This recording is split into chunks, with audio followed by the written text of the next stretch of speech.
আজকে আমরা আবার গ্রামার পোর্শন নিয়ে খানিকটা আলোচনা করা শুরু করতে যাচ্ছি। তো আমাদের যে গ্রামার পোর্শনে যতখানি গিয়েছিলাম সেটা হচ্ছে ন্যারেশন চেঞ্জের অপটেটিভ সেন্টেন্স পর্যন্ত।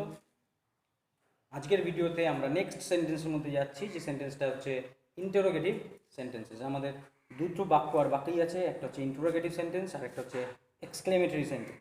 তো আজকের ভিডিওটা স্পেশালি ইন্টারোগেটিভ সেন্টেন্সের সম্পর্কে আলোচনা হতে যাচ্ছে। তো এই ইন্টারোগেটিভ সেন্টেন্স নিয়ে যখন আমরা ন্যারেশন চেঞ্জে আলোচনা করতে যাচ্ছি, তো তার আগে জেনে নেওয়া প্রয়োজন যে ইন্টারোগেটিভ সেন্টেন্স আমরা তৈরি করি কীভাবে। আশা করি সবারই জানা আছে, তাও একটু রিক্যাপচুলেট যদি কারোর জানা না থাকে তাহলে পরে তাদের কাজটাকে সহজ করার জন্য আমরা পদ্ধতিটা দেখে নেব কীভাবে আমরা সেটাকে ফর্ম করি, ইন্টারোগেটিভ সেন্টেন্সেস ফর্ম করি। সাধারণত ইন্টারোগেটিভ সেন্টেন্সের যে আলোচনা আমাদের গ্রামার বইগুলোর মধ্যে করে দেওয়া থাকে বা আমাদের সামনে তুলে দেওয়া হয়, সেই ক্ষেত্রে শুধুমাত্র বলে দেওয়া হয় ইন্টারোগেটিভ সেন্টেন্স হচ্ছে সেই সমস্ত সেন্টেন্সগুলো যেগুলো দিয়ে প্রশ্ন করা হয়, প্রশ্নবোধক বাক্য। অর্থাৎ কোনো কিছু জিজ্ঞেস করার জন্য যে বাক্যগুলোকে আমরা ব্যবহার করি সেই বাক্যগুলো হচ্ছে ইন্টারোগেটিভ সেন্টেন্সেস অথবা প্রশ্নবোধক বাক্য। তো মেন ক্রাইটেরিয়াটা হচ্ছে আমরা সবসময় বাক্যের গঠন বলতে SVOকে আলোচনা করি, সাবজেক্ট ভার্ব অবজেক্ট, এই প্যাটার্নটাকেই বা বাক্যের বেসিক স্ট্রাকচার বলে চিহ্নিত করে দিয়ে আসি। কিন্তু ইন্টারোগেটিভ সেন্টেন্সের ক্ষেত্রে এই বেসিক স্ট্রাকচার বাদ দিয়েও প্রতিটা সেন্টেন্সের ক্ষেত্রেই স্ট্রাকচারগুলো আলাদা হয়ে যায়। অ্যাসার্টিভের জন্য SVO, ইম্প্যারেটিভের জন্য শুধুমাত্র ভার্ব অ্যান্ড অবজেক্ট,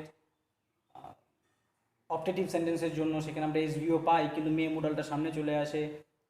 আশামূলক বাক্যের ক্ষেত্রে ইফ ব্যবহার করে বাক্যটা কী করতে হয়, শুরু করতে হয়।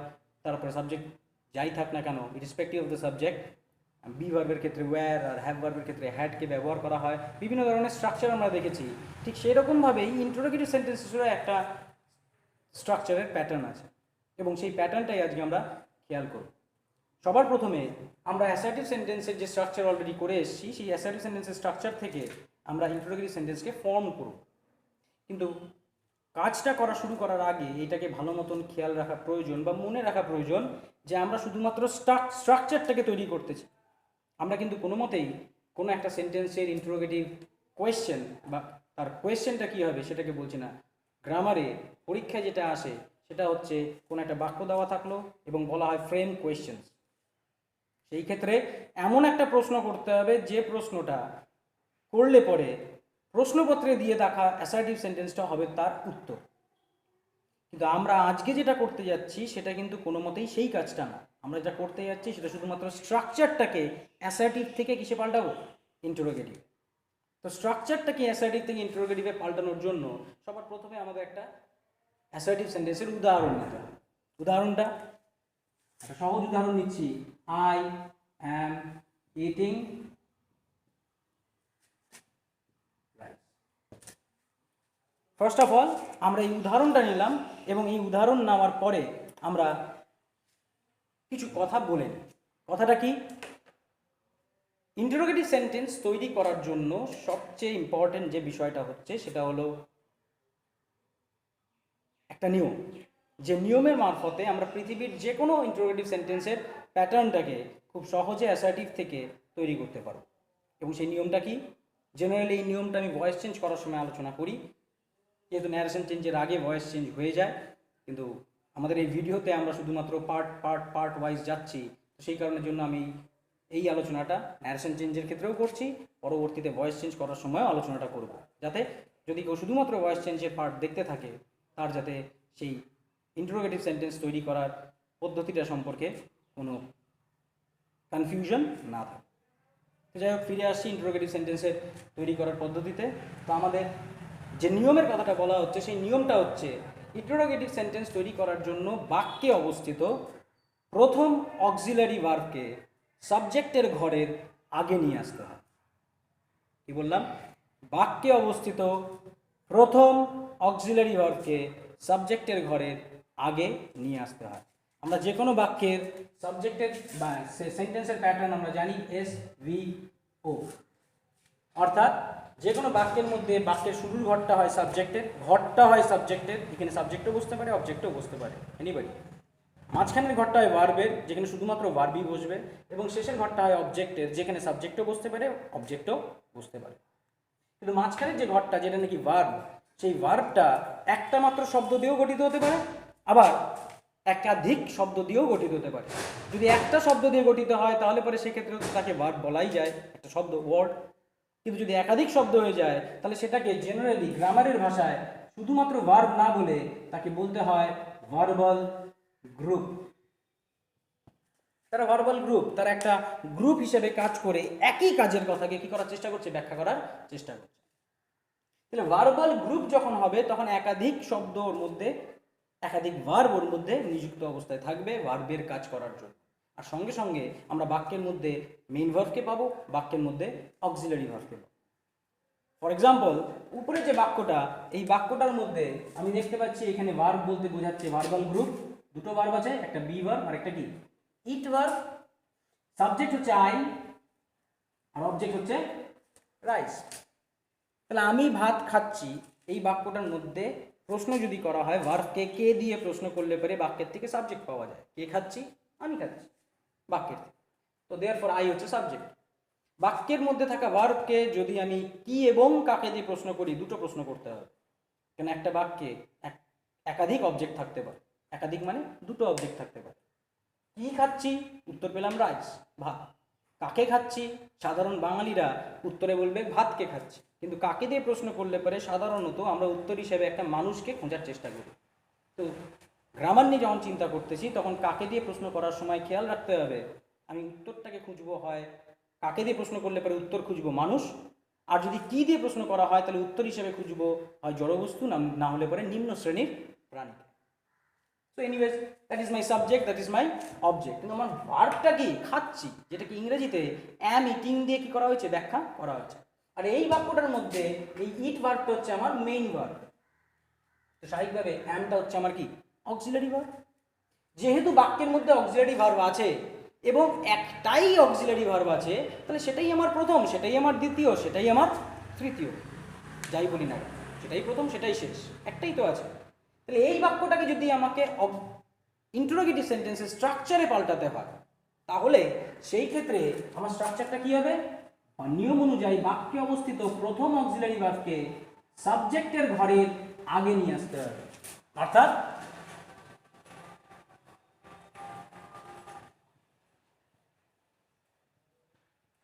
যেই আমি সেটাকে সামনে নিয়ে আসলাম সঙ্গে সঙ্গে বাক্যটা কিসে পাল্টে গেছে?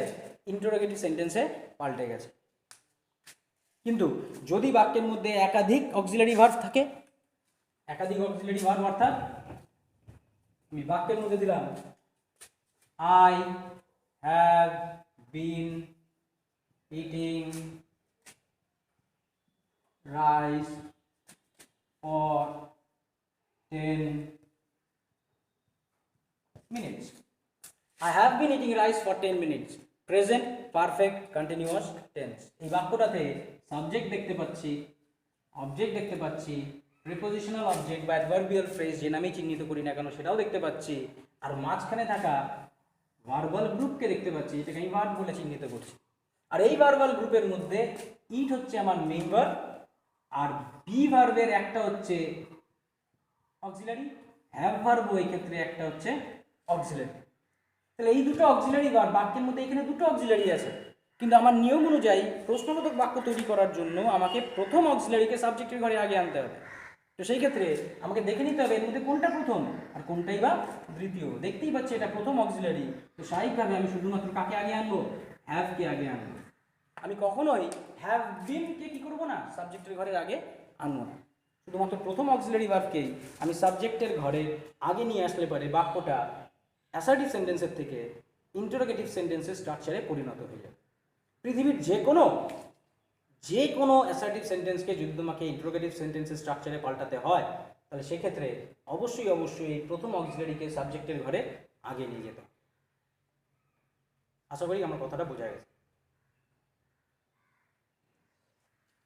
কিন্তু সমস্যাটা কোথায়? সমস্যাটা হচ্ছে যদি আমাকে এমন কোনো বাক্য দেওয়া থাকে যেখানে অক্সিলারি ভার্ব নেই, তাহলে আমি সেই বাক্যে প্রশ্নবোধক স্ট্রাকচার তৈরি করতে পারবো নাকি পারবো না। যেহেতু নিয়ম অনুযায়ী প্রথম অক্সিলারিকে সাবজেক্টের ঘরে আগে আনতে হয়, তো পারার কথা না। কিন্তু আদৌ কি এরকম কোনো বাক্য পাওয়া যায় যেখানে বাক্যের মধ্যে অক্সিলারি ভার্ব থাকবে না? অবশ্যই পাওয়া যায়। আমরা যদি টেন্স নিয়ে পড়াশোনা করে এসে থাকি বা টেন্সের উপরে ধারণা আমার যদি ক্লিয়ার থাকে, যেটা থাকাটা বাঞ্ছনীয় ন্যারেশন চেঞ্জ করার জন্য, আমি ধরে নিচ্ছি আমাদের সবারই টেন্সের উপরে ধারণা আছে। তো সেই টেন্সের ধারণা যদি থেকে থাকে, আমরা এরকম দুটো বাক্যের স্ট্রাকচার পেয়েছি যেখানে অক্সিলারি ভার্ব ছাড়াও আমি বাক্য গঠন করতে পারি। কি কি? একটা হচ্ছে প্রেজেন্ট ইনডেফিনিট টেন্স, আরেকটা হচ্ছে পাস্ট ইনডেফিনিট টেন্স। ফিউচার ইনডেফিনিটের ক্ষেত্রে উইল মোডাল ওয়ার্ডটা অক্সিলারি হিসেবে কাজ করে। তো শুধুমাত্র প্রেজেন্ট ইনডেফিনিট এবং পাস্ট ইনডেফিনিট এই দুটো টেন্সের যে বাক্যগুলো আমরা পাই, তাতে কিন্তু আমরা বাক্যের মধ্যে কোনো অক্সিলারি ভার্বকে দেখতে পাই না। প্রশ্নটা হচ্ছে, প্রশ্নবোধক বাক্য তৈরি করার নিয়ম প্রথম অক্সিলারিকে সাবজেক্টের ঘরের আগে নিয়ে আসা। তাহলে যে বাক্যগুলোতে অক্সিলারি নেই তাদের কি আমি প্রশ্নবোধক বাক্য তৈরি করতে পারবো না? অবশ্যই পারবো। কিন্তু তার জন্য কি তাহলে নিয়ম পাল্টে যাবে? কোনো মতেই না। নিয়ম আমার একই থাকবে। এই বাক্যেরও আমার ভয়েস চেঞ্জ প্রশ্নবোধক স্ট্রাকচার দেওয়া সম্ভব হবে, কিন্তু সেই ক্ষেত্রে একটা ছোট্ট কাজ করতে হবে। নিয়মটাকে বজায় রাখার জন্য আমাকে অবশ্যই এই বাক্যের মধ্যে একটা অক্সিলারি ভার্বকে নিয়ে আসতে হবে, অর্থাৎ অক্সিলারি ভার্বকে পুট করতে হবে। কোন অক্সিলারিকে পুট করব? পৃথিবীর যত বাক্য আছে তাদের প্রত্যেকের ক্ষেত্রে যদি দেখো যে অক্সিলারি ছাড়া তোমাকে বাক্য দেওয়া হয়েছে এবং প্রশ্নবোধক বাক্য তোমাকে তৈরি করতে হবে, তাহলে সেই ক্ষেত্রে ওই অক্সিলারি ভার্ব বাদে বাক্যগুলোর মধ্যে বাইরের থেকে ডু অক্সিলারিকে নিয়ে আসতে হয়। ডু ভার্বকে অক্সিলারি হিসাবে ব্যবহার করতে হয়। কিভাবে? অক্সিলারি ভার্বের বাক্যে ব্যবহার হওয়ার জায়গা কোথায়, তার বসার জায়গা কোথায়, আগের দিনে ভিডিওতে আমরা আলোচনা করেছিলাম অল্প একটু।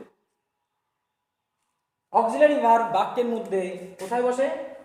মেইন ভার্বের আগে বসে, সাবজেক্টের পরে না, তাই না? মেইন ভার্বের আগে বসে। এবার মেইন ভার্বের যদি আগে বসে, তাহলে এখানে যদি আমি ডু অক্সিলারিকে বাইরের থেকে নিয়ে আসতে চাই, তাহলে বাক্যটা দেখতে কেমন হবে? I do eat rice. এটা আমার auxiliary, this is my auxiliary. আর এই বাক্যটার ক্ষেত্রেও যদি আমি বাইরের থেকে অক্সিলারি আনতে চাই, তাহলে সেখানেও আমার বাক্যটা কি হবে? I do eat rice. বুঝে যাচ্ছে আশা করি? আমি অক্সিলারি ভার্ব আনলাম, মেইন ভার্বের আগে তার নির্দিষ্ট জায়গায় বসালাম। অক্সিলারি ভার্ব আনলাম, মেইন ভার্বের আগে তার নির্দিষ্ট জায়গায় তাকে বসালাম। আশা করি কথাটা বোঝা যাচ্ছে। এবার অক্সিলারি ভার্ব যখনই আমি বাক্যের মধ্যে বসিয়ে দিলাম, বসানোর সাথে সাথে মনে রাখতে হবে আবার যে অক্সিলারি ভার্ব যদি বাক্যের মধ্যে থাকে, তাহলে পরে সেই ক্ষেত্রে বাক্যের মধ্যেকার টেন্সের ধারণা যেটা দিয়ে প্রকাশিত হচ্ছে সেটা সর্বদা অক্সিলারি ভার্ব হবে। অর্থাৎ বাক্যে অক্সিলারি যদি থাকে, তাহলে টেন্সগত ধারণা তোমাকে সর্বদা কার মাধ্যমে প্রকাশ করতে হবে? অক্সিলারি ভার্বের মাধ্যমে প্রকাশ করতে হবে। মেন ভার্বের আকৃতির চেঞ্জ করা যাবে না। উদাহরণস্বরূপ, I am eating rice, present continuous. একে যদি আমাকে পাস্ট কন্টিনিউয়াসে পাল্টাতে হয়, তাহলে বাক্যটা কি হয়ে যাবে? I was eating rice। খেয়াল করে দেখো, তোমার যেটা মেইন ভার্ব তার স্ট্রাকচারের কোনো রকমের চেঞ্জেস আসেনি। চেঞ্জেস শুধুমাত্র কোথায় এসেছে? অক্সিলারি ভার্বের মধ্যে। অক্সিলারি ভার্বের পাস্ট প্রেজেন্ট আকার বসেছিল, যেই তুমি টেন্সটা চেঞ্জ করলা সঙ্গে সঙ্গে অক্সিলারি ভার্বের পাস্ট আকার ব্যবহৃত হলো। এটা হলো প্রেজেন্ট কন্টিনিউয়াস, এটা হলো পাস্ট কন্টিনিউয়াস। কেন? কেননা টেন্সগত যে পরিবর্তন, সেই পরিবর্তন আমাকে সর্বদা শুধুমাত্র অক্সিলারি ভার্বের মধ্যেই প্রকাশ করতে হবে, যদি বাক্যের মধ্যে অক্সিলারি ভার্ব থাকে তাহলে। আর যদি অক্সিলারি ভার্ব না থাকে, তাহলেই শুধুমাত্র তুমি মেইন ভার্বের আকার পাল্টে টেন্সগত আকৃতিটাকে কি করতে পারো? চেঞ্জ করতে পারো। তো আমার কাছে এতক্ষণ পর্যন্ত কোনো টেন্স অক্সিলারি ভার্ব ছিল না, কিন্তু এখানে পাস্ট টেন্সের ব্যবহার দেখা গেছে। তো স্বাভাবিকভাবে আমার আকৃতিটা কার চেঞ্জ হয়েছে? মেইন ভার্বের। অক্সিলারি ছিল না, কিন্তু এখন আমার কাছে কে চলে এসছে? অক্সিলারি চলে এসছে। তাহলে প্রেজেন্টে আমি মেইন ভার্বের যে আকার বসিয়েছিলাম, ঠিক সেই আকারেই যদি আমাকে পাস্টের ক্ষেত্রেও ব্যবহার করতে হয় মেইন ভার্বের, তাহলে আমি পাস্ট টেন্সের সেন্সটা কার মাধ্যমে বোঝাবো? অক্সিলারি ভার্বের মাধ্যমে বোঝাবো। যে কারণে এই বাক্যের পরবর্তী স্টেপে অক্সিলারি ভার্বের স্ট্রাকচারের কোনো চেঞ্জ হয় না, দুটোই থাকে। কেন? কারণ ইট ভার্বের প্রেজেন্ট আকারটাই কি করা হয়েছে, ব্যবহার করা হয়েছে বাক্যের মধ্যে।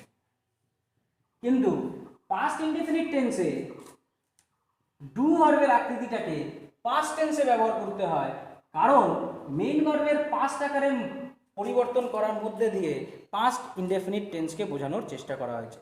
তাহলে এই পাস্ট ইনডেফিনিট সেন্সটাকে বোঝানোর জন্য আমরা এর টেন্সেগত পরিবর্তনটা কোথায় প্রকাশ করব, অক্সিলারিতে। কেননা এখন আমার বাক্যের মধ্যে কে আছে, অক্সিলারি ভার্ব আছে।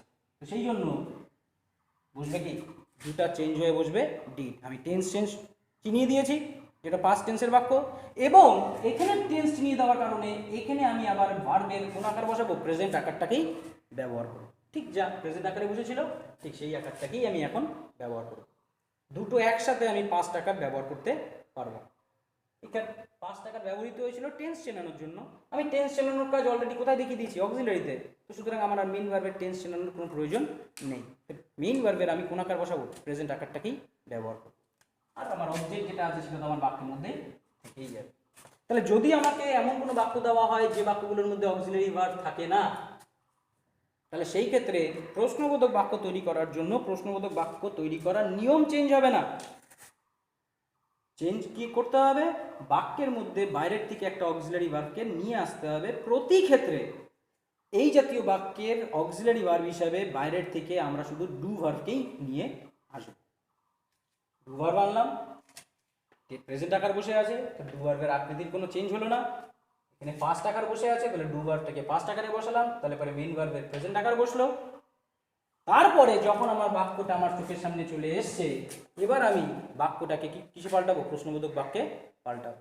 যদি পাল্টাই কি স্ট্রাকচার হবে, প্রথম অক্সিলারি দেখতে পাচ্ছি একটাই, একে সাবজেক্টের ঘরে আগে নিয়ে আসো, তাহলে বাক্যটা হয়ে যাবে ডু আই ইট রাইস। এই ক্ষেত্রে বাক্যটা কি হয়ে যাবে, ডিড আই ইট রাইস। অর্থাৎ আই ইট রাইস এই বাক্যটার ইন্টারোগেটিভ স্ট্রাকচার হচ্ছে এটা। আই ইট রাইস বাক্যের ইন্টারোগেটিভ স্ট্রাকচার হচ্ছে এটা। একই সঙ্গে যদি বাক্যের মধ্যে সাবজেক্টের ঘরে আই না থেকে হি থাকে, হি থাকতে পারে, হি থাকতে পারে, অর্থাৎ থার্ড পারসন সিঙ্গুলার নাম্বার থাকতে পারে, তাহলে সেই ক্ষেত্রেও আমি কি করব, অক্সিলারি আনবো। এখন তো অক্সিলারি ব্যবহার করি নাই, খালি আনছি। এবার কি করব, টেন্সগত পরিবর্তন আমি দেখতে পাচ্ছি। টেন্সগত পরিবর্তন কেন বলছি, কারণ প্রেজেন্ট ইনডেফিনিট টেন্সে subject third person singular number হলে পরে ভার্বের শেষে এস অথবা ইএস কে ব্যবহার করতে হয়। সেই এস অথবা ইএস এর ব্যবহার আমি এখানে লক্ষ্য করতে পারছি, অর্থাৎ এটা এর প্রেজেন্ট ফর্মে কিন্তু ব্যবহৃত নেই, কিছুটা চেঞ্জেস আছে। কিন্তু এই চেঞ্জেস আমি কখনোই মেইন ভার্বে দেখাতে পারবো না যদি বাক্যের মধ্যে কে থাকে, অক্সিলারি ভার্ব থাকে। ছিল না, দেখিয়েছিলাম, এখন চলে আসছে। তাহলে এই যাবতীয় চেঞ্জেস আমি কোথায় দেখাবো, অক্সিলারিতে দেখাবো। আর অক্সিলারিতে চেঞ্জেস হলে পরে আকারটা কি হবে, ডাজ। কারণ ডু ভার্বের পরে এস যুক্ত হয় না, ইএস যুক্ত হয়, ডাজ ইট রাইস। এখন আমার বাক্যে অক্সিলারি চলে এসছে, একটাই অক্সিলারি, তাহলে প্রশ্নবোধক স্ট্রাকচার কি দাঁড়াবে, ডাজ হি ইট রাইস। তাহলে এই বাক্যের interrogative structure does he eat rice. আমার মনে হয় আমরা বাক্যগুলোকে এই ডিস্টেন্সে যথেষ্ট পরিষ্কারভাবে দেখতে পাচ্ছি, আই গেস সো। তাহলে আমাদের প্রশ্নবোধক বাক্য তৈরি করতে হলে পরে প্রতি ক্ষেত্রে একটাই নিয়ম, সেটা হচ্ছে বাক্যে অবস্থিত প্রথম অক্সিলারি ভার্বকে সাবজেক্টের ঘরে আগে নিয়ে আসতে হবে। কিন্তু এইভাবে যদি আমি প্রশ্নবোধক বাক্য তৈরি করি, তাহলে প্রশ্নবোধক বাক্যের পরের যে ধারণা, সেই ধারণাটার মধ্যে আবার একটা কনফিউশন সৃষ্টি হয়। কি কনফিউশন, প্রশ্নবোধক বাক্য তো দু রকমের, এক অক্সিলারি ভার্ব দিয়ে করা প্রশ্ন, যেটাকে আমরা ইয়েস নো কোয়েশ্চেন বলে চিহ্নিত করি, মানে এর উত্তরটা হ্যাঁ বা না দেওয়া যায়, সেই কারণে ইয়েস নো কোয়েশ্চেন্স, কিন্তু অক্সিলারি ভার্ব দিয়ে করা প্রশ্ন। আরেকটা হচ্ছে WH ওয়ার্ড দিয়ে করা প্রশ্ন। তাহলে আমাকে যখন এই জাতীয় প্রকারভেদ আমি ইন্টারোগেটিভ সেন্টেন্সের মধ্যে দেখতে পাচ্ছি, তো স্বাভাবিকভাবে আমার মাথায় আসবে, তাহলে অক্সিলারি ভার্ব দিয়ে এইভাবে যে আমি প্রশ্নবোধক বাক্যগুলোকে তৈরি করি বা করব, সেটা করলে পরে তো আমি অক্সিলারি ভার্ব দিয়ে করা প্রশ্ন পাচ্ছি, কোনোটার মধ্যে তো WH ওয়ার্ড দিয়ে করা প্রশ্ন পাচ্ছি না। অবশ্যই পাচ্ছি না। কিন্তু অক্সিলারি ভার্ব দিয়ে করা প্রশ্ন হোক চাই WH ওয়ার্ড দিয়ে করা প্রশ্ন হোক, দুই ক্ষেত্রেই তোমার প্রশ্নবোধক বাক্য তৈরি করার নিয়ম কিন্তু একই। সেটা কি? বাক্যে অবস্থিত প্রথম অক্সিলারি ভার্বকে সাবজেক্টের ঘরে আগে নিয়ে আসো। কেন? কারণ এই বাক্যগুলোকে না করে তুমি WH ওয়ার্ডের প্রশ্ন তৈরি করতে পারবে না। অর্থাৎ অক্সিলারি ভার্ব দিয়ে করা প্রশ্ন তৈরি না করে তুমি WH ওয়ার্ড দিয়ে করা প্রশ্ন তৈরি করতে পারবে না, মানে প্রসিডিয়ারে ফর্ম করতে পারবে না। এটা করা হয়ে গেছে, এখন তোমার WH ওয়ার্ড লাগে। কোন WH ওয়ার্ড চাও? লাগালাম WH ওয়ার্ড। WH ওয়ার্ড বাক্যে, ইন্টারোগেটিভ সেন্টেন্স সবসময় বাক্যে কোথায় বসে? সামনে বসে। লাগিয়ে দাও। দেখো তোমার WH ওয়ার্ড দিয়ে করা প্রশ্নবোধক বাক্য তৈরি হয়ে গেছে। তাহলে এটা করলাম, করার পরে WH ওয়ার্ডটাকে অ্যাড করলাম। When did I eat rice? আমি কখন ভাত খেয়েছি? WH ওয়ার্ড যুক্ত করলাম। Why do I eat rice? আমি কেন ভাত খেয়েছি? WH ওয়ার্ড যুক্ত করলাম। হাউ? কেমন করে? আমি কিভাবে ভাত খেয়েছি? সো প্রতি ক্ষেত্রে তুমি WH ওয়ার্ড দিয়ে প্রশ্ন করার আগেও তোমাকে অক্সিলারি ভার্বটাকে সাবজেক্টের ঘরের আগে অবশ্যই আনতে হবে, কিন্তু শুধু সমস্ত অক্সিলারি না, শুধুমাত্র প্রথম অক্সিলারি ভার্বকে সামনে নিয়ে আসতে হবে। আশা করি অক্সিলারি ভার্ব দিয়ে করা প্রশ্ন সেটাও বুঝতে পারছি, আর WH ওয়ার্ড দিয়ে করা প্রশ্ন সেটাও বুঝতে পারছি। এতটা যখন বললামই, তার সাথে সাথে এই একই পদ্ধতিতে আরও একটা ধরনের বাক্য তৈরি করা, ফরম্যাট তৈরি করা যায় বা তৈরি করতে হয়, সেটা সম্পর্কে বলে দিই। খুব অল্প কথায় কথাটা বলা হয়ে যাবে। কথাটা কি? ইন্টারোগেটিভ সেন্টেন্স তৈরি করার জন্য যেরকম এই পদ্ধতিতে বাক্যগুলোকে তৈরি করা হয়, এবং অক্সিলারি ভার্ব না থাকলে পরে আমাকে বাইরের থেকে ডু ভার্বকে বাইরের থেকে আনতে হয়, ঠিক একই রকমভাবে নেগেটিভ ওয়ার্ডসকে বাক্যে যখন যুক্ত করবে, সেই নেগেটিভ ওয়ার্ডস বাক্যে যুক্ত করার সময়ও আমাদের প্রায় এই ডু অক্সিলারিকে বাইরের থেকে আনতে হয়। কেন?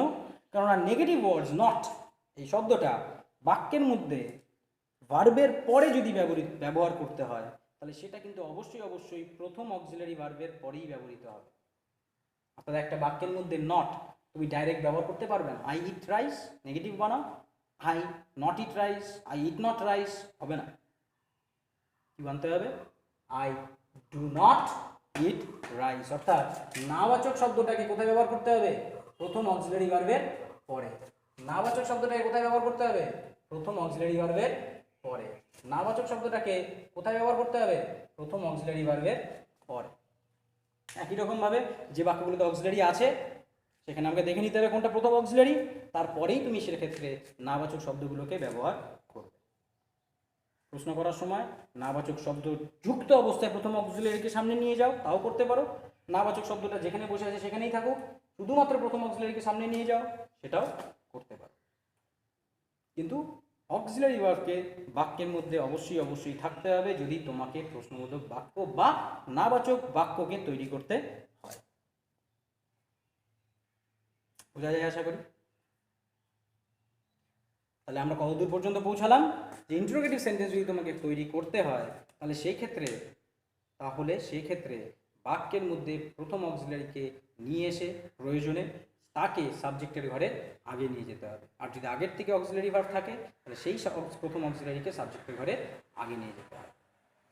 অক্সিলারি ভার্ব দিয়ে করা প্রশ্ন হোক, চাই WH ওয়ার্ড দিয়ে করা প্রশ্ন হোক, দুক্ষেত্রেই তোমাকে এই পদ্ধতিতে আগে বাক্যটাকে ফর্ম করে নিতে হবে, এবং তারপরেই তুমি শুধুমাত্র অক্সিলারি ভার্ব দিয়ে প্রশ্ন রেখে দিতে পারো প্রয়োজনে, তোমার যেটা প্রয়োজন, অথবা WH ওয়ার্ড, যে WH ওয়ার্ডটাকে প্রয়োজন সেই WH ওয়ার্ডটাকে বাক্যের মধ্যে যুক্ত করতে পারো। প্রশ্নবোধক বাক্যের ক্ষেত্রে WH ওয়ার্ড সর্বদা বাক্যের শুরুতেই ব্যবহৃত হয়।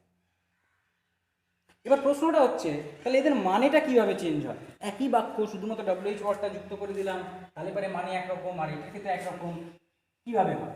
আমি নিচের বাক্যটা মুছে দিচ্ছি উপরের বাক্য দুটো দিয়ে উদাহরণ দেওয়ার জন্য। যতক্ষণ না পর্যন্ত আমি WH ওয়ার্ডটা যুক্ত করেছিলাম উইদাউট দ্য WH ওয়ার্ড, ততক্ষণ পর্যন্ত বাক্যটার মানে কি ছিল? যখনই তুমি অক্সিলারি ভার্ব দিয়ে বাক্যের মিনিং করতে যাবে, তখন তোমাকে বাক্যের মধ্যে কি শব্দটাকে ব্যবহার করতে হবে। কি? Do I eat rice?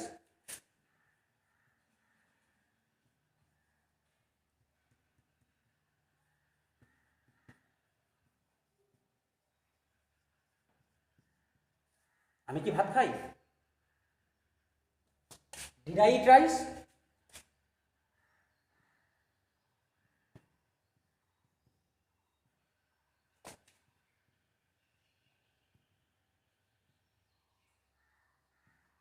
আমি কি ভাত খেয়েছিলাম অথবা খেতাম? আমি কি ভাত খেতাম বা আমি কি ভাত খেয়েছিলাম, যতক্ষণ না পর্যন্ত আমি অক্সিলারি ভার্ব WH ওয়ার্ডকে বাক্যের মধ্যে ব্যবহার করছি। দুক্ষেত্রেই লক্ষ্য করো কি কথাটাকে বাক্যে ব্যবহার করতে হয়েছে।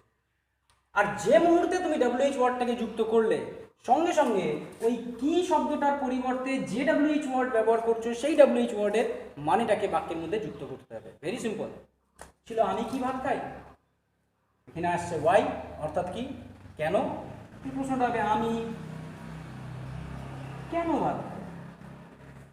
এখানে বাক্যটা ছিল আমি কি ভাত খেয়েছিলাম বা আমি কি ভাত খেতাম, যুক্ত করছি ওয়েন। তাহলে প্রশ্নটা হবে আমি কখন ভাত খেয়েছিলাম বা আমি কখন ভাত খেতাম। আর কোনো চেঞ্জেস নেই, খালি অক্সিলারি ভার্ব থাকলে পরে কি WH ওয়ার্ড যদি দেওয়া হয় তাহলে সেই WH ওয়ার্ড দিয়ে যে WH ওয়ার্ড ব্যবহৃত হয়েছে সেই WH ওয়ার্ডের মানেটাকে আমাকে বাক্যের মধ্যে ব্যবহার করতে হবে। বোঝা যায়? আশা করি বোঝা যায়। না বুঝলে কমেন্ট করো, আমি অবশ্যই হেল্প করব।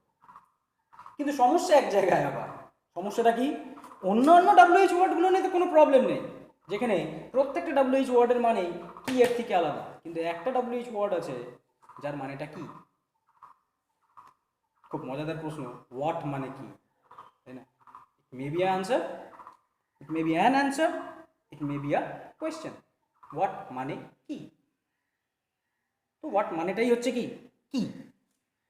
যদি হোয়াট দিয়ে বাক্য করা হয় তাহলে সেই ক্ষেত্রে আমি বুঝবো কিভাবে এটা কিটা কোন জাতীয় বাক্য। অর্থাৎ আমাকে যদি শুধুমাত্র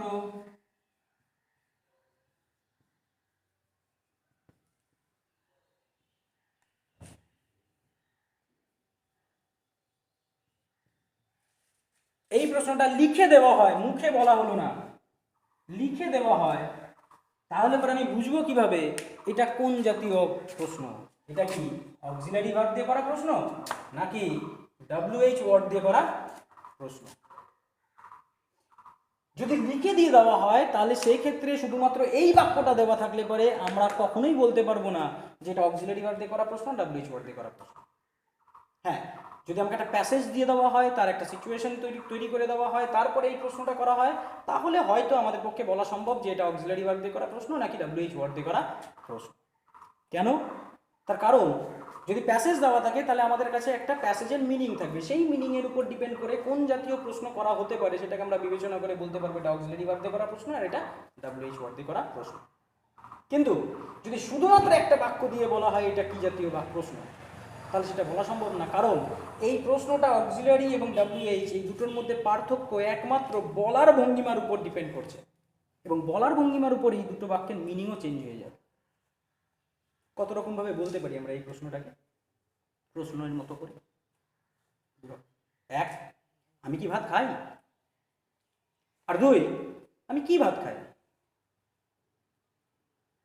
দেখো মানেটা আলাদা। আমি কি ভাত খাই মানে আমি ভাত খাই কিনা, ভাত দিয়ে বললে পরে একটুখানি না না ঠিকই আছে, আমি ভাত খাই কিনা, আমার উত্তরটা হতে পারে হ্যাঁ খাই বা না খাই না। আমি কি ভাত খাই, হ্যাঁ খাই, না খাই। কিন্তু আমি কি ভাত খাই, তাহলে আসবে বাসমতি চালের ভাত খাই, পাইজাম চালের ভাত খাই, হ্যাঁ বা না উত্তর আসবে না। পার্টিকুলার কোন প্রজাতির চালের ভাত খাই সেই জাতীয় কোনো একটা উত্তরকে আমরা কি করব, খোঁজার চেষ্টা করব। তাহলে আমি বুঝবো কিভাবে, প্রশ্ন আমরা প্রত্যেকেই করি, কিন্তু কেউ কি আমাকে বলতে পারবে যে এই বাক্যটার উচ্চারণগত পার্থক্যের উপর কিভাবে এই অক্সিলারি ওয়ার্ড দিয়ে করা প্রশ্ন আর WH ওয়ার্ড দিয়ে করা প্রশ্নটা ডিপেন্ড করে। প্রশ্ন আমরা সবাই করি, দুটোভাবেই আমরা প্রশ্ন করি, কিন্তু বলার সময় হয়তো বুঝিয়ে উঠতে পারি। পার্থক্যটা কি, পার্থক্যটা হচ্ছে অনেকে হয়তো বুঝতেও পারো, যারা যারা পারো না তাদের জন্য কথাটা বলছি। যখন আমি প্রশ্নটা করব সেই সময় যদি শেষ ওয়ার্ডে গিয়ে আমার গলার শটটা উপরের দিকে থাকে, মানে উপর থেকে কথা বলতে হবে না, গলার শটটাকে আমি উপরে টেনে নিয়ে যাব। যারা গান বাজনা শিখি তারা হয়তো বুঝতে পারতেছো আমার গলার টোনটা উপরের দিকে থাকবে। আমি কি ভাত খাই? খাই, উপরে যাবে। যখন উপরের দিকে যাবে গলার টোনটা, আমি ছেড়ে দেবো না শব্দটাকে, বাক্যটাকে ছেড়ে দেবো না, তখন বুঝতে হবে সেই বাক্যটা হচ্ছে অক্সিলারি ভার্ব দিয়ে করা প্রশ্ন। That is yes or no question. কিন্তু যদি আমার শেষ শব্দটাতে গলার টোনটা আমি ছেড়ে দিই, দম ছেড়ে দিই, তাহলে সেই ক্ষেত্রে বুঝতে হবে ওটা WH ওয়ার্ড দিয়ে করা প্রশ্ন। আমি কি ভাত খাই? খাই, খাই, একটা খাই, একটা খাই। গলার টিউনিং এর উপর ডিপেন্ড করে বুঝে নেওয়া যায় যে এটা অক্সিলারি ভার্ব দিয়ে করা প্রশ্ন নাকি WH ওয়ার্ড দিয়ে করা প্রশ্ন, এবং তার উপর ডিপেন্ড করে আমি বলবো এর ইংরেজি স্ট্রাকচারটা ডু আই ইট রাইস হবে নাকি হোয়াট রাইস ডু আই ইট এটা হবে। তো দুটো উচ্চারণগত পার্থক্যের উপর ডিপেন্ড করে আমরা দুটো ধরনের বাক্যকে আলাদা করতে পারি। শুধুমাত্র সেটা প্রযোজ্য কোন ধরনের WH ওয়ার্ডের জন্য, কোন WH ওয়ার্ডের জন্য? হোয়াট WH ওয়ার্ডটার জন্য। কারণ অক্সিলারি ভার্ব দিয়ে করা প্রশ্নের ক্ষেত্রে আমরা যে শব্দটাকে ব্যবহার করি WH ওয়ার্ড হোয়াটের মানেটাও সেটাই। এই প্রবলেমটার জন্য ওই উচ্চারণগত পার্থক্য আমাদের খেয়াল রাখতে হবে। আশা করি আমরা WH ওয়ার্ডের এবং অক্সিলারি ভার্ব দিয়ে করা প্রশ্নবোধক বাক্য গঠন করার পদ্ধতিটা সম্পর্কে মোটামুটি একটা আইডিয়া পেয়েছি। পরবর্তীতে যদি কারো কোনো কনফিউশন থেকে থাকে অবশ্যই কমেন্ট করো, এবং কমেন্ট করার আগে একবারের জায়গায় দুবার, দুবারের জায়গায় তিনবার বারবার আমার কথাগুলোকে শোনো এবং নিজে একটুখানি চিন্তা করার চেষ্টা করে বিষয়টাকে বোঝার চেষ্টা করো। কারণ আমার মনে হয় না এই বিষয়টাকে এই লেভেলে বা এত দূর আসার পরে, ন্যারেশন চেঞ্জ পর্যায় পর্যন্ত আসার পরে এই বিষয়টাকে বোঝাটা তোমাদের পক্ষে খুব একটা কঠিন কাজ। হয়তো একবারের জায়গায় দুবার লাগতে পারে, দুবারের জায়গায় তিনবার লাগতে পারে। তো take your time, and even if the problem persists, contact me through comments. তো আমরা চলে আসছি আমাদের আসল আলোচনার বিষয়। এতক্ষণ ধরে যে আলোচনাটা করছিলাম সেটা হচ্ছে সাইডের আলোচনা। কারণ ইন্টারোগেটিভ সেন্টেন্সের ন্যারেশন চেঞ্জ যদি আমাকে করতে হয়, তাহলে ইন্টারোগেটিভ সেন্টেন্স কীভাবে ফর্ম করা হয় সেটা অলরেডি আমাদের জানা থাকা প্রয়োজন। জানা না থাকলে পরে সেই ক্ষেত্রে আমরা আলোচনাটা করব। তো চলে আসছি আমাদের মেন আলোচনায়, ইন্টারোগেটিভ সেন্টেন্সের ন্যারেশন চেঞ্জ। ইন্টারোগেটিভ সেন্টেন্সের ন্যারেশন চেঞ্জ অর্থাৎ আমাকে বাক্যের মধ্যে আবার কি দেওয়া থাকবে? He said. রিপোর্টিং স্পিচের মধ্যে থাকবে একটা ইন্টারোগেটিভ সেন্টেন্স। ইন্টারোগেটিভ সেন্টেন্স কত রকমের? দু রকমের, একটা অক্সিলারি ভার্ব দিয়ে করা প্রশ্ন আর একটা WH ওয়ার্ড দিয়ে করা প্রশ্ন। তো প্রথমে অক্সিলারি ভার্ব দিয়ে করা প্রশ্ন, এটা একটা উদাহরণ লিখে নিই।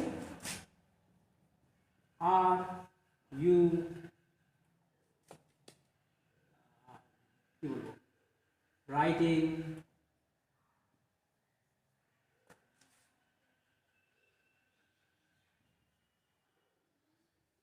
the poem?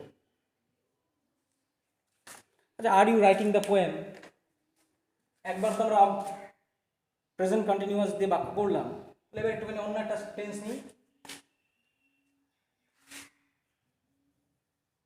Have you written the poem? Inverted comma closed. আর সেকেন্ড বাক্যটা অবশ্যই WH ওয়ার্ড দিয়ে করা প্রশ্ন, তাহলে হি সেই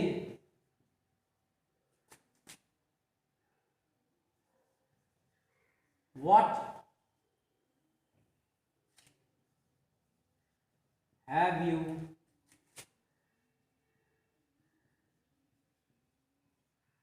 written?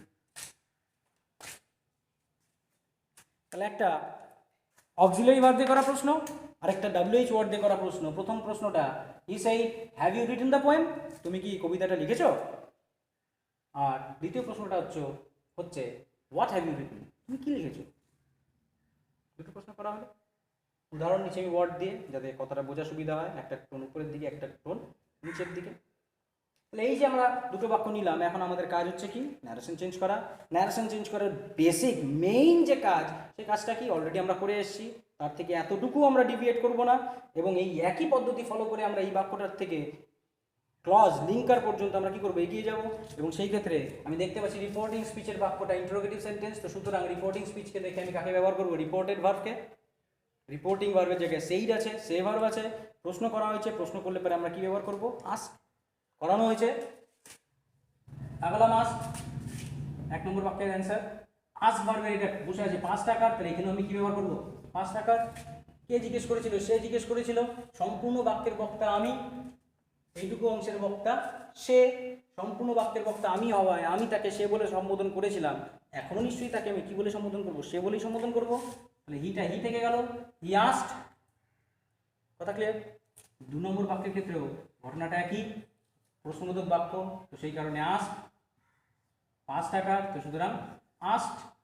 হি বলে সম্বোধন আমি করছিলাম কিছুক্ষণ আগে, তাহলে এখন তাকে হি বলেই সম্বোধন করবো, তাহলে সেক্ষেত্রে আমার হিটা কি থাকবে, হি থাকবে। তাহলে হি আস্কড দুটোই একই থাকবে।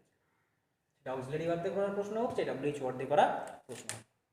এবার যখন আমি পরের বাক্যটাকে অর্থাৎ রিপোর্টিং স্পিচটাকে রিপোর্টেড স্পিচ হিসেবে লিখবো, তখন আবার সেই একই ধারণা যে যেহেতু দুটো ফাইনাইট ভার্ব একসঙ্গে একই বাক্যের মধ্যে থাকতে পারে না, তাহলে কোনো একটা পদ্ধতিতে বাক্য দুটোকে জোড়া লাগাতে হবে। আমার কাছে পদ্ধতি 3টে, হয় কনজাংশন ব্যবহার করো, নাহলে ক্লজ ব্যবহার করো, নাহলে পরে ইনফাইনাইট ভার্ব ব্যবহার করো। এতদিন পর্যন্ত আমরা ক্লজ ব্যবহার করে এসেছি, তাহলে এই ক্ষেত্রেও আমি কি করব, ক্লজের ব্যবহারই করব। তাহলে না, আমি এক্ষেত্রেও আমি ক্লজেরই ব্যবহার করব। কিন্তু এক্ষেত্রে আর লিঙ্কার হিসেবে আমরা এতদিন পর্যন্ত যে দ্যাট লিঙ্কারকে ব্যবহার করে এসেছিলাম, এক্ষেত্রে কিন্তু আর দ্যাট লিঙ্কার ব্যবহৃত হবে না। এক্ষেত্রে কি ব্যবহৃত হবে, অক্সিলারি ভার্ব দিয়ে যদি প্রশ্নটা করা হয়ে থাকে, তাহলে সেই ক্ষেত্রে হয় আমাকে ব্যবহার করতে হবে ইফ, আর তা না হলে পরে ব্যবহার করতে হবে ওয়েদার। হয় ইফ আর নাহলে পরে ওয়েদার, WHETHER, ওয়েদার। এই দুটোর মধ্যে যে কোনো একটা ব্যবহার করে তুমি বাক্যটাকে তৈরি করতে পারো। কনফিউশন থাকলে বা স্পেলিংয়ে ভুল হওয়ার সম্ভাবনা যদি মনে হয় যে হতে পারে, তাহলে ইফ ব্যবহার করবো, তো ভেরি সিম্পল। আর যদি মনে হয় না আমি আমার সেন্টেন্সটাকে অন্যদের থেকে একটু আলাদা করবো, তাহলে সেক্ষেত্রে ওয়েদার ব্যবহার করতে পারো, এনিওয়ান। এই দুটোর মধ্যে যে কোনো একটাকে আমি ব্যবহার করব যদি রিপোর্টিং স্পিচে থাকা বাক্যটা অক্সিলারি ভার্ব দিয়ে করা প্রশ্ন হয়। করার পরে এবার এই বাক্যটাকে আমি কি করতে হবে, রিপোর্টেড স্পিচ হিসেবে লিখতে হবে। আবার পুরনো কথাটা কি, যে ধরনের এই বাক্য রিপোর্টিং স্পিচে দেওয়া থাক না কেন, তাকে অবশ্যই তোমায় কি করতে হবে, অ্যাসার্টিভ সেন্টেন্সে পাল্টাতে হবে। কিছুক্ষণ আগে অ্যাসার্টিভ সেন্টেন্স থেকে ইন্টারোগেটিভে পাল্টানো বললাম, প্রথম অক্সিলারি ভার্বকে সাবজেক্টের ঘরে আগে নিয়ে যেতে হয়, ইন্টারোগেটিভে পাল্টে যাবে। তাহলে ইন্টারোগেটিভ থেকে অ্যাসার্টিভে পাল্টানোর জন্য আমি কি করব, উল্টো কাজ করব, অর্থাৎ প্রথম অক্সিলারিকে তার নিজস্ব জায়গায় আবার নিয়ে আসতে হবে। নিয়ে আসলে কি হবে, বাক্যটা দাঁড়াবে ইউ হ্যাভ, কে আগে অ্যাসার্টিভে পাল্টালে কি হয়, you have written the poem. আমার অ্যাসার্টিভ স্ট্রাকচার এটাই দাঁড়াবে। এবার এই বাক্যটাকে আমাকে রিপোর্টেড স্পিচের মধ্যে এমনভাবে লিখতে হবে যেন কথাটা কে বলছে, আমি বলছি মনে হয়। যখন সে কথাটা বলেছিল, এই কথা যখন সে বলেছিল, সে যাকে বলেছিল, কাকে বলেছিল, তার চোখের সামনে থাকা ব্যক্তিকে সে কি বলে সম্বোধন করেছিল, তুমি। এবার তার চোখের সামনে আমি আছি না, শ্যাম আছে না, রাম আছে না, যদু আছে না, মধু আছে, আমিও জানি না। তো সেই ক্ষেত্রে আমরা যে কোনো একজনকে কি করতে পারি, মনে করে নিতে পারি যে তার চোখের সামনে ওই ব্যক্তি আছে। যেটাকে মনে করবো যে ব্যক্তি তার চোখের সামনে আছে, সেই সিচুয়েশন ওয়াইজ আমাকে একটা প্রোনাউনকে ব্যবহার করতে হবে। নিজের সুবিধার জন্য আমরা প্রতি ক্ষেত্রে কি ধরে নিই যে আমি চোখের সামনে দাঁড়িয়ে আছি, সে আমাকেই কথাটা বলেছে, এবং আমি পরবর্তীতে অন্য কাউকে তার কথাটাকে আমার মতন করে কি করছি, বলছি। তাই যদি করি, তাহলে কিছুক্ষণ আগে সে আমাকে যদি কথাটা বলে থাকে, আমাকে তুমি বলে সম্বোধন করেছিল, এবার তো কথার বক্তা কে হয়ে যাবে, আমি। তাহলে আমি কি আমাকে তুমি বলে সম্বোধন করবো না আমি বলে সম্বোধন করবো, আমি বলে। তাহলে কথাটা দাঁড়াবে ইউ এর পরিবর্তে কি ব্যবহার করতে হবে, আই ব্যবহার করতে হবে সাবজেক্টের ঘরে। তারপরে রিপোর্টিং ভার্ব আছে পাস্ট টেন্সে, রিপোর্টিং স্পিচ আছে প্রেজেন্ট পারফেক্টে, তাহলে রিপোর্টেড স্পিচ কোন টেন্সে হবে, সেই পুরনো টেন্সগত পরিবর্তন পাস্ট পারফেক্টে হলে পরে তার স্ট্রাকচারটা কি হবে, হ্যাড রিটেন। অবজেক্ট, সেও বলেছিল কবিতাটা, তো আমিও কি বলবো, কবিতাটা। স্ট্রাকচারটা কি দাঁড়ালো, দ্য পোয়েম। পুরো বাক্যটা যদি বলতে হয়, বাক্যটা কি হবে, he asked if I had written the poem, অথবা he asked whether I had written the poem. দুটোর মধ্যে যে কোনো একটা, তো আমি এখানে দুটো বাক্য আছে, অবলিক দিয়ে ইফ অথবা ওয়েদারের ব্যবহারটা দেখাচ্ছি, বোঝা যায়। আগেরগুলো যদি বুঝে যাওয়া থাকে, তাহলে এটা না বোঝার কিছু নেই। দ্বিতীয় বাক্যের ক্ষেত্রে আবার একই, কি বসালাম, রিপোর্টেড ভার্ব, আস্ক ব্যবহার করলাম, কি করতে হবে, লিঙ্কার যোগ করতে হবে। কিন্তু কেন, কারণ দুটো ফাইনাল ভার্ব একসাথে বসতে পারবে না। এক্ষেত্রেও আমি লিঙ্কার হিসেবে ক্লজকেই সাহায্য নেব, ক্লজেরই সাহায্য নেব। শুধুমাত্র ক্লজের লিঙ্কারটা ইফ বা ওয়েদার থেকে পাল্টে যাবে। কিভাবে পাল্টাবে, কিসে পাল্টাবে, যে WH ওয়ার্ড দিয়ে প্রশ্নটা করা হয়েছে, ঠিক সেই WH ওয়ার্ডটাকেই আমি এখানে কি ব্যবহার করব, লিঙ্কার হিসেবে ব্যবহার। আমরা নিশ্চয়ই জানি WH ওয়ার্ডের দু রকমের ব্যবহার, এক প্রশ্ন করার জন্য, দুই ক্লজ তৈরি করার জন্য। দুটো ব্যবহার হয়, প্রশ্ন করার জন্য বাক্যের শুরুতে বসে, ক্লজের জন্য বাক্যের জেনারেলি মাঝামাঝি পর্যায়ে বসে, সাবঅর্ডিনেট ক্লজের আগে, তাই না? আমরা জানি নিশ্চয়ই, বা না জানলেও পরবর্তীতে অন্য কোনো ভিডিওতে আমরা নিশ্চয়ই জানাবো। তাহলে যে WH ওয়ার্ডটাকে আমরা এখানে ব্যবহার করছি, সেই WH ওয়ার্ডটাকে এখানে লিঙ্কার হিসাবে কি করব, ব্যবহার করব। তাহলে প্রশ্নপত্র দেখে দেখেই আমি কি করব, অ্যান্সার তৈরি করব। আমাকে আলাদা করে কিছু মনে করতে হবে না, মুখস্থ করতে হবে না, বা আগের জিনিসগুলোকে যদি আমার বেসিক জানা থাকে তাহলে নতুন করে প্রত্যেকটা বাক্যের জন্য নতুন নতুন স্ট্রাকচার নিয়ে চিন্তা করতে হবে না। স্পেসিফিক্যালি এটা ইন্টারোগেটিভ সেন্টেন্স এই পদ্ধতি, অপটেটিভ এই পদ্ধতি, ইম্পারেটিভ এই পদ্ধতি, অ্যাসার্টিভ এই পদ্ধতি। খালি এই বেসিক পদ্ধতিগুলো মনে রাখতে পারলে পারে ওই বাক্যগুলোর, ওই ধরনের বাক্যের যে কোনো রকম সেন্টেন্স, যে কোনো সেন্টেন্স আমরা কি করতে পারি, ন্যারেশন চেঞ্জ করতে পারি। WH ওয়ার্ড দিয়ে প্রশ্ন, তাহলে লিঙ্কার হিসেবে আর ইফ, ওয়েদার বা দ্যাট নিব না, যে WH ওয়ার্ডটা আছে সেই WH ওয়ার্ডটাকেই লিঙ্কার হিসেবে ব্যবহার করবো। হোয়াট আছে তো হোয়াটই ব্যবহার করবো। হোয়াট ব্যবহার করার পরে তো আমার বাক্য পুরনো, সরি হ্যাভ ইউ রিটেন, পিছনের অবজেক্ট তো লাগাইনি।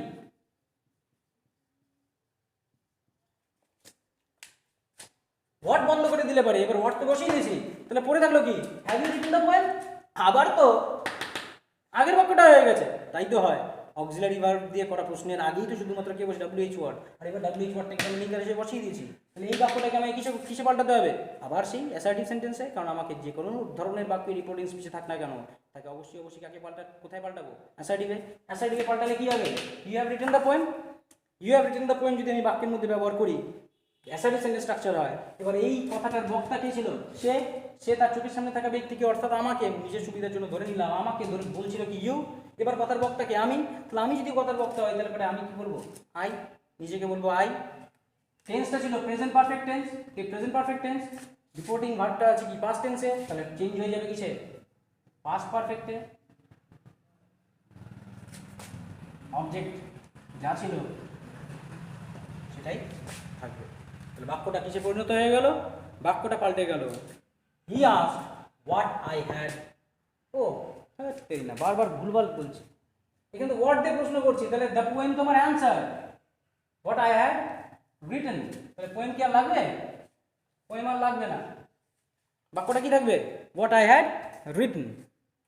তো এইখানে পোয়েমটা যেহেতু নেই, তাহলে এখানেও আমার বাক্যের মধ্যে কি দরকার নেই, পোয়েমের দরকার নেই। ছিল প্রশ্নবোধক, সেজন্য দিচ্ছিলাম পেছনে ইন্টারোগেটিভ সাইন, কিন্তু এখন এটা আর এই প্রশ্নবোধক বাক্য নেই, এটা হয়ে গেছে কি অ্যাসার্টিভ সেন্টেন্স। তো সেই কারণে বাক্যের শেষে কি যুক্ত হয়েছে, ফুল স্টপ। তাহলে বাক্যটা দাঁড়াইলো he asked what I had written. কথাটা বোঝা যায় তো? মাঝখানে আমি ওখানে পেছনে দ্য পোয়েম যুক্ত করে দিয়ে হয়তো একটুখানি হ্যাপাজার্ট করে দিলাম, নিজে কনফিউজ হয়ে গেছি পড়াতে গিয়ে, কিন্তু আশা করি সেটা খুব একটা বড় প্রবলেম ক্রিয়েট করবে না। কেননা আমি যে প্রশ্নটা করতেছি সেই প্রশ্নটাই আমার বাক্যের অবজেক্টকে উত্তর হিসেবে কী করবে, আমার সামনে তুলে ধরবে। সুতরাং বাক্যে আর কি থাকতে পারে না, অবজেক্ট থাকতে পারে না। তো সেই বাক্যটাকে যদি আমি যখন চেঞ্জ করব, আমার লিঙ্কার হিসেবে WH ওয়ার্ড যুক্ত বাক্য হলে পারে, যে WH ওয়ার্ডটা প্রশ্নের জন্য ব্যবহার করা হয়েছিল সেই WH ওয়ার্ডটি কোথায় লাগাবো, লিঙ্কারে ব্যবহার করব। আর অক্সিলারি ভার্ব দিয়ে প্রশ্ন করা হয়ে থাকলে পারে, যে বাক্যই থাকুক না কেন তাকে ইফ অথবা ওয়েদারকে লিঙ্কার হিসেবে ব্যবহার করব। এই পর্যায় পর্যন্ত আশা করি আমার আলোচনাটা বোঝা সম্ভব হয়েছে। বাদ বাকি কাজটা একই, সেই আমার রিপোর্টেড ভার্ব আগেই করে আলোচনা, বক্তা হিসেবে সাবজেক্ট বসানো তাও আগে আলোচনা, লিঙ্কার ব্যবহার করা সেটাও আগে আলোচনা, খালি লিঙ্কারটা চেঞ্জ হয়েছে। তারপরে টেন্সগত পরিবর্তন সেটাও আগের আলোচনা। তারপরে নিজের মতন করে, অর্থাৎ নিজে বক্তা, সে কাকে কথাটা বললো সেটাকে ব্যাখ্যা করা, সেটাকে নিয়ে চিন্তা করা, সিচুয়েশন ক্রিয়েট করা, সেই অনুযায়ী প্রোনাউন নির্দিষ্ট করা, সেটাও তো আগেরই আলোচনা। তো এই স্ট্রাকচারগুলো নিয়ে তো আর কোনো অসুবিধা থাকার কথা না।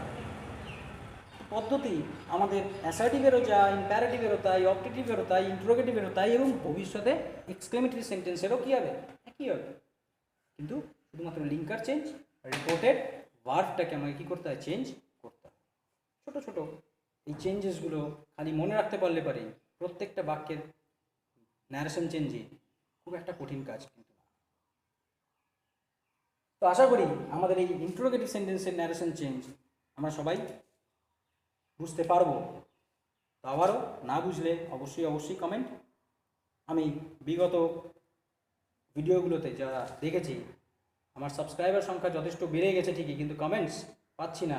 আমি বুঝতে পারছি না যে খুব ভালো বোঝাচ্ছি, নাকি না বুঝেই আমরা পার করে চলে যাচ্ছি, তোমরা পার করে চলে যাচ্ছ?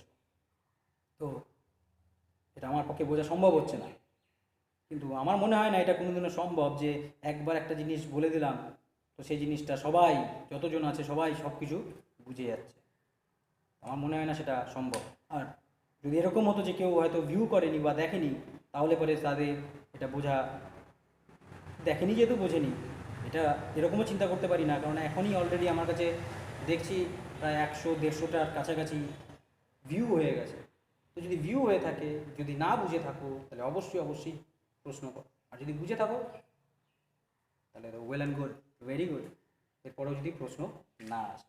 তো ইন্টারোগেটিভ সেন্টেন্সের ন্যারেশন চেঞ্জ, আমরা শুধুমাত্র ইন্টারোগেটিভ সেন্টেন্সের ন্যারেশন চেঞ্জকেই আজকেই এই ভিডিওতে আলোচনা করলাম। আশা করি মাথায় থাকবো যে দু রকম বাক্য, ইন্টারোগেটিভ, একটা অক্সিলারি ভার্ব দিয়ে করা প্রশ্ন, একটা WH ওয়ার্ড দিয়ে করা প্রশ্ন, এবং তার সাথে সাথে অক্সিলারি ভার্ব দিয়ে করা প্রশ্নের ক্ষেত্রে লিঙ্কার হিসেবে ইফ অথবা ওয়েদার, WH ওয়ার্ড দিয়ে করা প্রশ্নের ক্ষেত্রে যে WH ওয়ার্ড ব্যবহৃত হয়েছে প্রশ্ন করতে সেই WH ওয়ার্ডকেই লিঙ্কার হিসেবে ব্যবহার। বাদ বাকি জিনিস যা আগে আলোচনা করা আছে সেম পদ্ধতিতে আমরা কী করবো, ন্যারেশনটাকে পাল্টাবো। খালি সিচুয়েশনটাকে অবশ্যই চিন্তা করে রাখতে হবে। মোটামুটি বোঝা গেছে? আশা করি বোঝা গেছে। এর সাথে সাথে যেহেতু আমরা ক্লজ নিয়ে কথা বললাম, WH ওয়ার্ড নিয়ে কথা বললাম, প্রশ্নবোধক বাক্য, জেনারেলি আমি প্রশ্নবোধক বাক্যের সাথে যে কথাটা বলে দিই সেটা হচ্ছে WH ওয়ার্ডের ব্যবহার, যেটা কিছুক্ষণ আগেই বললাম। আমাদের কাছে বেসিক যে WH ওয়ার্ড বা পিওর যে WH ওয়ার্ড যাকে বলতে পারি, তার সংখ্যাটা হচ্ছে 9টা, 9 পিওর WH ওয়ার্ড। কি কি? হু, which, what, when, how, whom, why, 3, 6, 7, where, whose, 9টা। এদেরকে বলা হচ্ছে পিওর, আমি বলি পিওর WH ওয়ার্ড। এবং এই WH ওয়ার্ড, এই পিওর WH ওয়ার্ড ছাড়াও আরও কিছু WH ওয়ার্ড, কনজুগেটেড WH ওয়ার্ডকে আমরা ফ্রেম করতে পারি কীভাবে? কিছু প্রিপোজিশন অ্যাড করে, কিছু অ্যাডজেক্টিভ অ্যাড করে এদের আগে, সেটা নতুন করে আরেকটা WH ওয়ার্ডের মিনিং প্রকাশ করে, যেটা দিয়ে আমরা প্রশ্ন করতে পারি। যেমন for which, from where, by whom, ইত্যাদি ইত্যাদি। হাউ মাচ, এই জাতীয় যে দুটো ওয়ার্ডকে একসাথে অ্যাড করে নিয়ে যখন আমরা WH ওয়ার্ড ফর্ম করবো, তাদেরকে আমার হিসাবে আমি যখন পড়াই বা আমি যখন ক্লাসের মধ্যে আলোচনা করি তখন তাদেরকে কনজুগেটেড WH ওয়ার্ডস হিসেবে ব্যাখ্যা করি। তবে পিওর WH ওয়ার্ড আমাদের এই 9টা। আমরা শুধু এই 9টা নিয়ে আগে কথাটা বলে নিই। যখন এই WH ওয়ার্ডগুলো, এই WH ওয়ার্ডের দুটো ব্যবহার এখনই বললাম, একটা হচ্ছে কোয়েশ্চেন করার জন্য আর একটা ক্লজ ব্যবহারের জন্য। যখন কোয়েশ্চেন করব তখন এই WH ওয়ার্ডগুলোর মানেগুলো ক দিয়ে হয়। কি? কোনটা, কি, কখন, কেমন, করে, কাকে, কেন, কোথায়, কার, সবাই জানি। কিন্তু যখন ক্লজ হিসেবে ব্যবহৃত হবে এই WH ওয়ার্ডের মানেগুলো কয়ের পরিবর্তে আমরা অন্তস্থ জকে ব্যবহার করলে পরেই মানেগুলো তৈরি হয়ে যায়। মানে আমি এগুলো এরকমভাবে বলি বা এরকমভাবে পড়ানোর সময় কথাগুলোকে রিপিট করে দিই। ভেরি সিম্পল জিনিস, খালি রিপিট করে দেওয়ার বা বলে দেওয়ার কারণটা হচ্ছে একটু মজা নিয়ে পড়াটাকে পড়া, একটু খেলার ছলে একটু ইন্টারেস্ট পাওয়া যায়, অনেকে পায়, তারা মনে রাখতে সুবিধা হয়। ছোটো ছোটো ছেলেমেয়েরা তো খুবই সুবিধা পায় যে কয়ের পরিবর্তে অন্তস্থ জ করে দাও, কাজ হয়ে যাবে। একটা মানে মনে রাখলে সব কয়েক মানেই মনে থেকে যায়। হুয়ের কে ছিল, তাহলে ক্লজের ক্ষেত্রে মানেটা হয়ে যাবে কি? যে। কোনটা, সেটা তার জোনটা হতে পারে না, তার পরিবর্তে সেটাকে বাংলায় আমরা ব্যবহার করি কি? যেটা। কি, এটার ক্ষেত্রেও ব্যবহৃত হয় যেটা। সব কিছু যে একদম হুবহু মিলে যাবে তাও তো না, কিছু কিছু ব্যতিক্রম তো থাকবে, কিছু কিছু এক্সেপশনাল কেসেস তো থাকবে। কখন, সেটা হয়ে যাবে যখন। কেমন করে, সেটা হয়ে যাবে যেমন করে। নিজেরাই বানাতে পারবে। কাকে, সেটা হয়ে যাবে যাকে, কেন সেটা হয়ে যাবে যেন, কোথায় সেটা হয়ে যাবে যেথায়, অথবা আমরা ব্যবহার করি যেখানে, আর কার সেটা হয়ে যাবে যা। যখন আমি ক্লজ করব তখন এই মানেগুলো কয়ের থেকে পাল্টে প্রত্যেকটাই অন্তস্থ জয় পরিণত হয়ে করে দিলে মানেগুলোকে ভেরি সিম্পলি সেটাকে কী করা যায়, ব্যাখ্যা করা যায়। তো এই ছিল আমার WH ওয়ার্ডস, এই ছিল আমার WH ওয়ার্ড বা অক্সিলারি ভার্ব দিয়ে করা প্রশ্নবোধক বাক্যের ন্যারেশন চেঞ্জ। এইটুকু বলে আমরা আজকে আমাদের ভিডিওটাকে শেষ করছি। তো thank you for being with me. ধন্যবাদ, সবাই আমার সাথে আছো, আমি দেখছি আমাদের ভিউগুলোতে। তো আশা করি আমাদের এই ভিডিওটা বা আমার এই ভিডিওটা তোমাদের সবারই কিছু না কিছু কাজে আসছে। তো অল দ্য ভেরি বেস্ট। আশা করি নেক্সট ভিডিও খুব তাড়াতাড়ি আসবে ন্যারেশন চেঞ্জের উপরে। আমি যত তাড়াতাড়ি তৈরি করবো তত তাড়াতাড়ি সেটাকে আপলোড করে দেবো। কিন্তু যতদিন না আপলোড হচ্ছে ততদিন পর্যন্ত, যতটা হয়ে গেছে ততটা পর্যন্ত বাড়িতে অবশ্যই বিভিন্ন গ্রামার বইয়ের থেকে প্র্যাকটিসটা অবশ্যই করো। প্র্যাকটিস করতে গিয়ে অনেক সমস্যার সম্মুখীন হবে, অনেক ধরনের বাক্য পাবে। যদি সেই বাক্যগুলোকে নিয়েও কোনো সমস্যা হয় সেটাকেও কমেন্ট বক্সে জানাও। শুধু এই আলোচনাকে কমেন্ট বক্সে জানাতে হবে তা নয়, অবশ্যই অন্য কোনো একটা পার্টিকুলার সেন্টেন্স আমি চেঞ্জ করতে অসুবিধা হচ্ছে, যদি সেরকম কোনো কমেন্টস আমি পাই তাহলে আমি ভিডিও করে সেটাকে আবার কী করবো, ব্যাখ্যা করার চেষ্টা করবো। All the very best. পরের ভিডিওর জন্য আবার দেখা হবে।